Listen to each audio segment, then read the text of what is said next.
दिल्लीतील जंतर मंतर येथे विद्यार्थ्यांवरील कथित लाठीमाराच्या निषेधार्थ अकलूजमध्ये वंचित बहुजन आघाडी, समस्त आंबेडकरी जनता आणि सर्वपक्षीय पदाधिकाऱ्यांच्या वतीने भव्य मोर्चा काढण्यात आला।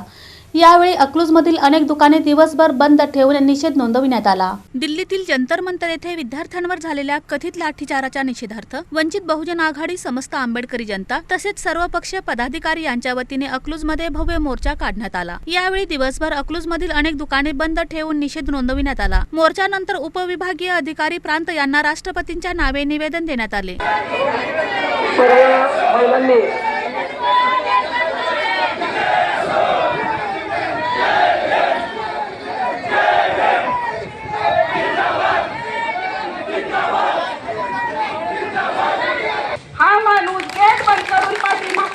पळून गेला, हा देशाचा पंतप्रधान असू शकत नाही। या पंतप्रधानाचा निषेध झाला पाहिजे।